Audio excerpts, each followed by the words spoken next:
Hello everyone. इससे पहले अपन Lagrangian method island method पढ़ चुके थे। इक्वेशन ऑफ कंटिन्यूटी का equation of continuity island method पढ़ लिया था। आज पढ़ेंगे equation of continuity Lagrangian method. Island में क्या था कि अपन किसी भी मतलब ये है एक फिक्स जगह कर लेते थे कि जैसे एक पॉइंट है अपने पास P, यहाँ से गुजरने वाले फ्लूइड को अपन देखते थे और उसकी प्रॉपर्टीज को फॉलो करते थे। ये था आइलाइनर मेथड। और लैग्रेंजियन में क्या करते हैं कि एक फिक्स पॉइंट को ले लिया जाता है और उसके प्रॉपर्टीज को देखा जाता है कि वो कैसे कैसे बिहेव कर रहा है आगे चलने पर या आगे निकलने पर। तो अपन लैग्रेंजियन मेथड में क्या करेंगे कि टी टाइम 0 पे और एक टी टाइम टी पर दो जगह चेक करेंगे। यहाँ पर जो रीजन है वो R0 है टी टाइम 0 पर, और P0 पॉइंट पर ये फ्लूइड का पॉइंट रखा हुआ है। ठीक है, यहाँ पर इस वक्त इसकी जो डेंसिटी है वो ρ0 है। अब ये आगे जाके कहाँ पर जाएगा, P पर। यहाँ पर इसको चेक करेंगे ये कैसे बिहेव करता है t equal to T time पर।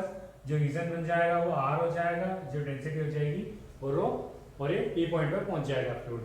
तो अपने को करना है कि ये इक्वेशन ऑफ कंटिन्यूटी मतलब दोनों जब यहाँ से यहाँ तक ये गया तो इसका जो मास है उसमें कोई चेंजेस नहीं हुआ।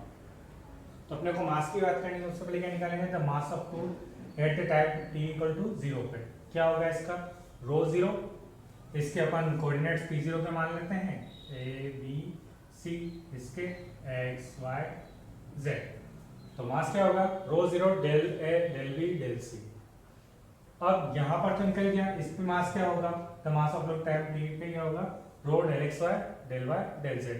अब the law of conservation of mass क्या होता है, ये दोनों इक्वल होने चाहिए। तो इन दोनों को अपन ने इक्वल कर लिया, पूरे रीजन में कर लिया। अब अपन जानते हैं कि ये दोनों एक दूसरे पे एक ही हैं पॉइंट, तो इन दोनों को चेंज करना। जब भी चेंज करते हैं अपन किसी को तो जैकोबियन का यूज करते हैं। अब जैकोबियन क्या है, जैकोबियन यहाँ पर किसको किसमें चेंज कर रहे हैं, एक्स वाई को ए बी में चेंज कर, सॉरी ए बी को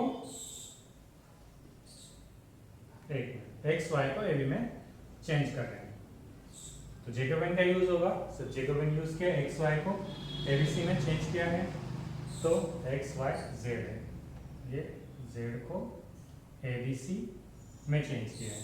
तो नॉर्मल वही जैकोबियन क्या बनता है, del x upon del a del x upon del b del x upon del c del y upon del a del y upon del b del y upon del c और del z upon del a del z upon del b del z upon del सी।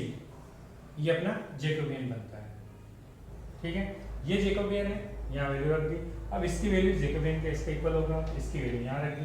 तो यहाँ पर इन दोनों में इसको इधर लेके आए, जैसा मल्टीप्लाई करते ρ0 माइनस ρj डेल एल। अब ये तो जीरो हो नहीं सकता है, बचेगा कैसे, ये वाला, इसी को जीरो किया। यही अपना क्या कहलाता है, इक्वेशन ऑफ कंटिन्यूटी। ठीक है, ये सब ज्यादा बड़ा नहीं है, छोटा सा ही है, equation of continuity of Lagrangian method. ठीक है, ये लैग्रेंजियन मेथड खत्म हो गया है। यहाँ पे इसका एक और है कि इक्विवेलेंस बिटवीन आइलैंडर और Lagrange equation form of equation of continuity. बस दोनों में रिलेशन बताना है, इसमें है और उसमें। आसानी से रिलेशन हो जाएगा, तुम देख लेना बुक में, आसानी से समझ में आ जाएगा। नहीं आए तो बता देना। नेक्स्ट अपन पढ़ते हैं बाउंड्री कंडीशन। ये एग्जाम में कई बार आ चुका है कि बाउंड्री कंडीशन क्या है, इसके बारे में। अब बाउंड्री कंडीशन में क्या होगा, एक अपने पास फ्लूइड होगा और दूसरा कोई रिजिड बॉडी होगी, उसका फ्लूइड फ्लो कर रहा होगा। अपन ने यहाँ मान लिया है ये क्या है, ये है अपने पास बाउंड सरफेस है, किसी चीज का सरफेस दे रखा है, रिजिड सरफेस है, और ये क्या है अपने पास फ्लूइड है। सेम ऐसे यहाँ पर। अब दो कंडीशन होगी, फ्लूइड तो फ्लो करेगा ही करेगा, लेकिन अगर जो सरफेस है, रिजिड बॉडी है, ये मोशन कर रही है या नहीं कर रही है। अगर नहीं कर रही है तो ये वाली केस होगा, और कर रही है तो ये वाला केस होगा। अब बाउंड्री कंडीशन में क्या होगा कि बाउंड्री कंडीशन है क्या, the fluid at the surface with which contact preserved must have the same velocity normal to surface. मतलब इन दोनों का जो फ्लूइड और सरफेस का जो कांटेक्ट पॉइंट होगा वो प्रिजर्व करेगा कि जो वेलोसिटी ये है वही वेलोसिटी ये होगी। मतलब ये क्यू वेलोसिटी जो इसकी वेलोसिटी और इसकी वेलोसिटी दोनों सेम ही होगी, सरफेस की वेलोसिटी और फ्लूइड की वेलोसिटी सेम होगी।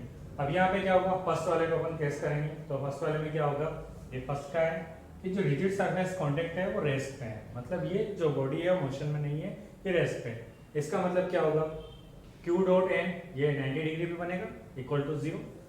क्यों, ये बहुत जब सेम वेलोसिटी होगी तो अगर ये रेस्ट पे है तो दूसरा भी रेस्ट पे होगा, फ्लूइड भी रेस्ट, दोनों रेस्ट पे होंगे तो Q dot N equal to 0। इससे पता चलता है ये 90 डिग्री पे, ठीक है। तो दोनों वेलोसिटी नॉर्मल वेलोसिटीज जो होगी वो दोनों 0 होगी। नेक्स्ट सेकंड कंडीशन क्या है, सेकंड कंडीशन में क्या है, ये मोशन में होगा, ये जो सरफेस है ये मोशन में, किस सरफेस किस मोशन में, Q velocity sorry you velocity से ये मोशन कर रहा है, और ये क्यू वेलोसिटी किसकी है, फ्लूइड की है, ठीक है। तो क्या होगा यहाँ पर Q N equal to U N होगा, क्योंकि सेम वेलोसिटी होनी चाहिए, तो सेम वेलोसिटी ये होगी Q N equal to U N. तो इससे ये होगा Q minus U equal to N dot N equal to 0। तो ये 90 डिग्री पे होगा, ये अपने को चेक करना था। अब इसमें क्या होगा, no normal velocity at P between boundary and fluid. अब इन दोनों के कांटेक्ट में कोई भी नॉर्मल वेलोसिटी नहीं मिलेगी। ये अगर ये रेस्ट में होगा तो नॉर्मल वेलोसिटी 0 होगी, और अगर रेस्ट में नहीं मोशन में होगा तो नॉर्मल वेलोसिटी मिलेगी ही नहीं। ये अपने को बाउंड्री कंडीशन होती है। अब ये थी काइनेमेटिकली, इसको फिजिकल रूप में चेक करेंगे तो क्या होगा कि जो प्रेशर होगा इस बाउंड्री सरफेस पे वो अपवर्ड होगा, मतलब ऊपर से नीचे होगा, ये वाला ये होगा, यह एक नॉर्मल टू द बाउंड्री, मतलब इस नॉर्मल बाउंड्री पे एक्ट होगा, ठीक है। तो ये फिजिकल है। ये इन दोनों के बीच में एक रिजिड बॉडी हो और एक फ्लूइड हो, इन दोनों के बीच में ये होगा। अगर सेम ऐसे दो फ्लूइड हो जो एक दूसरे में मिक्स ना हो, फ्लूइड 1 एंड फ्लूइड 2, इन दोनों के बीच में होगा, तो इसमें ये होगा जो प्रेशर होगा वो एक दूसरे के नॉर्मल होगा। मतलब अगर जैसे दो फ्लूइड है, एक तो यूं बह रहा है एक यूं बह रहा है, दोनों मिक्स नहीं होते हैं, तो ये नॉर्मल पे एक दूसरे पे प्रेशर डालेंगे, ये होता है द बाउंड्री कंडीशन। ये काइनेमेटिकली है, ये फिजिकली है। एग्जाम में यही पूछी जाती है, फिजिकली नॉर्मली 1 नंबर में आ सकती है, बाकी ये पूछी जाएगी, ठीक है। अब आगे अपन पढ़ते हैं कंडीशन एट बाउंड्री सरफेस, मतलब बाउंड्री सरफेस पे क्या क्या कंडीशन हो सकती है। देखो नेक्स्ट क्या है अपने पास, कंडीशन एट बाउंड्री सरफेस, मतलब बाउंड्री सरफेस होने की जो उस पर जो कंडीशन होगी वो अपने को निकालनी है। तो मान लेते हैं अपन एक सरफेस है at part T equal to 0, इस पर अपने को कंडीशन निकालनी है। चाहो तो इसको ऐसे लिख दो या इसको लिख दो, बात एक ही है।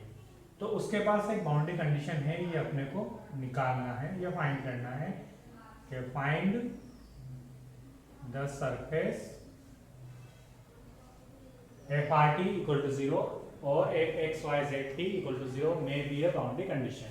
ये क्वेश्चन आ सकता है, ठीक है। अब करना क्या है कि एक पॉइंट मान लेते हैं, जिस अपन ने बाउंड्री कंडीशन मानी थी वो वाली, ये इस टाइप वाली,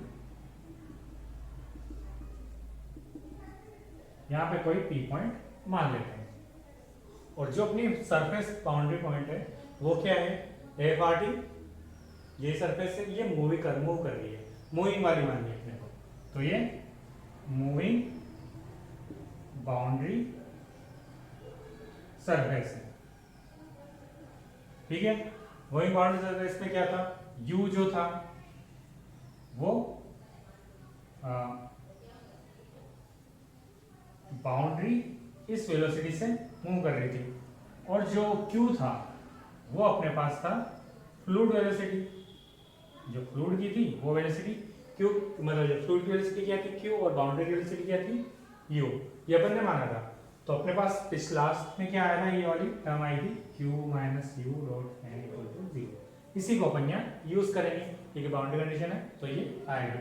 अब अपन जानते हैं कि जो एन की डायरेक्शन रेशियो होता है वो ये होता है, तुम्हें पता हो या ना हो, लेकिन यही वाले होते हैं, del F upon del X, del F upon del Y, del F upon del Z. लेकिन ये भी जानते हैं कि अगेन डेल एफ, ये sorry nabla F equal to del F upon del X I del F upon del, ये है। अब इन दोनों से क्या पता चल रहा है कि ये दोनों एक दूसरे के पैरेलल है। अगर कोई भी पैरेलल हो तो उन्हें किसी भी कांस्टेंट से मल्टीप्लाई करके इक्वल किया जा सकता है। तो अपन यहाँ पे n को k नेबला s से कर दिया। अब ये इस n की जगह ये लिख दिया, ठीक है। अब इनको खोलेंगे तो q dot nebula f, u dot nebula f। अब यहाँ तक तो ये हो गया। अब जब कोई ये फ्लूइड ये भी मूव कर रहा है, ये भी मूव कर रहा है, तो कोई भी P होगा वो किसी न किसी वो पॉइंट कहीं ना कहीं जाके दूसरी जगह जाएगा। तो अपन ने मान लिया कि डेल्टा t टाइम पर ये कहाँ पहुंच गया, Q पे पहुंच गया। डेल्टा t टाइम पर Q पे पहुंच गया तो r प्लस डेल r हो जाएगा उसके कोऑर्डिनेट्स, और t प्लस डेल्टा t हो जाएंगे। कौन से टाइम, डेल्टा t टाइम में। अब अपने को पता है कि जब ये भी इसी पे ही है, ये P मान लिया, Q यहाँ पे मान लेते हैं, यहाँ पर पहुंचा, तो ये भी इन दोनों को करेगा। तो ये वाली इक्वेशन ये भी सेटिस्फाई करेगा। जब ये इक्वेशन को सेटिस्फाई करेगा तो ये r del plus del r t plus delta t equal to 0। अब इसको अपन टेलर्स थ्योरम से बोलेंगे। किससे, टेलर्स एक्सपेंशन या टेलर्स थ्योरम से खोलेंगे। तो फर्स्ट क्या हो जाएगा, F R T plus del R dot nabla del T del F upon del T equal to 0। यहाँ पे एक ही तक निकालना है, इसलिए अपन निकालना ही नहीं है अपने को। अब इसका तो अपने को पता है, ये तो 0 है, इससे ये 0 हो गया। डेल्टा टी को इधर कर देंगे, नीचे डिवाइड किया, ये कट जाएगा, इधर कोई मतलब है नहीं। तो del F upon del T plus del R upon del T dot nabla F. ये अब क्या करना है अपने को, डेल आर इसको छोटा करना है, मतलब इसकी डिस्टेंस ऑफ 0 को टेंस करनी चाहिए। तो delta R tends to 0, delta T upon tends to 0। तो ये हो जाएगा, तो D R by D T हो जाएगा, जो क्या होता है u। तो कंडीशन क्या बन जाएगी, ये वाली del F upon del t u dot nabla F equal to 0। Same अपन ने इससे पहले पढ़ा, कहाँ पर है, ये u dot nabla F equal to q dot nabla f. तो इसकी जगह अपन ये लिख सकते हैं। तो ये दोनों कंडीशन होती है बाउंड्री सरफेस की, अपने को यही पढ़ना था, ठीक है। ये एग्जाम में आता है कि फाइंड द सरफेस, तो इसकी बाउंड्री कंडीशन निकाल ली, अपन ने दोनों बाउंड्री कंडीशन निकाल दिए। Stream line, line of a flow. अब ये होता क्या है कि स्ट्रीम लाइन है इस टाइप से है कि हर पॉइंट में जो टेंजेंट बनेगी, कि अपन इसके जितने भी पॉइंट्स होंगे उन पर अगर अपन टेंजेंट बनाए तो जो उसकी डायरेक्शन होगी वो हमेशा फ्लूइड के अकॉर्डिंग होगी। जैसे फ्लूइड इस टाइप से है तो ये इस टाइप से होगी, यहाँ से इससे तो ये इस टाइप से। तो ये जितनी भी लाइंस होगी वो कहलाएगी स्ट्रीम लाइन। मतलब जो टेंजेंट बनेगी वो हमेशा फ्लूइड के डायरेक्शन में होनी चाहिए। जो फ्लूइड मोशन जिस डायरेक्शन में चल रहा है वही डायरेक्शन उस लाइन की होनी चाहिए, वो कहलाती है स्ट्रीम लाइन। और इसमें स्ट्रीम लाइन बहुत सारी होगी, ठीक है। अब क्या है कि इसका डेरिवेशन एक r मान लिया, पोजीशन वेक्टर है किसी भी पॉइंट p पर, जैसे मान लिया इस पे, इसका पोजीशन वेक्टर क्या r equal to X I plus Y J plus Z K. और उसी टाइम पे वेलोसिटी कितनी है, q की, q है u i v j w k, इसकी फ्लूइड वेलोसिटी है पॉइंट p पे। तो इक्वेशन ऑफ स्ट्रीम लाइन क्या होगी, q cross dr equal to 0। क्यों, क्योंकि इसकी लाइन निकालेंगे वो भी ये है और फ्लूइड की भी ये एक ही डायरेक्शन में होनी चाहिए। एक ही डायरेक्शन में होगी तो उन दोनों का क्रॉस प्रोडक्ट क्या होगा, 0 होगा। तो अपने क्रॉस प्रोडक्ट से ये कंडीशन निकाली कि dx equal to u dy upon v और dz अपॉन w। जब भी अपने को स्ट्रीम लाइन निकालनी होगी इसका यूज करेंगे, अपने को r और q दोनों दिया जाएगा, उसके अकॉर्डिंग इससे इसको सोल्व करके अपन स्ट्रीम लाइन निकाल लेंगे। अब इसमें क्या होता है, कई बार जो वेलोसिटीज होती है वो वेनिश हो जाती है, मतलब वो 0 हो जाती है। जब भी 0 होगी तो ये इससे सिंगुलर पॉइंट मिलेंगे, सॉरी सिंगुलरिटीज मिलेगी, और जिस पॉइंट पे भी सिंगुलरिटीज मिलेगी उस पॉइंट को अपन कहेंगे क्रिटिकल पॉइंट, ठीक है। ये था अपने पास स्ट्रीम लाइन। अब path line, path of particle कुछ नहीं है, सिर्फ जैसे पाथ लाइन है तो जैसे ये फ्लूइड है तो फ्लूइड का ये पार्टिकल है, ये जैसे भी फ्लो करेगा उससे जो लाइन बनेगी, जो कर्व बनेगा, जो भी ट्रेजेक्टरी बनेगी वही कहलाती है इसकी पाथ लाइन। अब पाथ लाइन को डिनोट करने का तरीका यही है dr/dt equal to Q. Next है अपने पास स्ट्रेक लाइन। स्ट्रेक लाइन ऐसे है कि कोई भी अपने पास यहां से कोई फ्लूइड गुजर रहा है, ये फ्लूइड गुजर रहा है, तो अगर ये जितनी भी लाइन से वो किसी एक से निकल रही हो,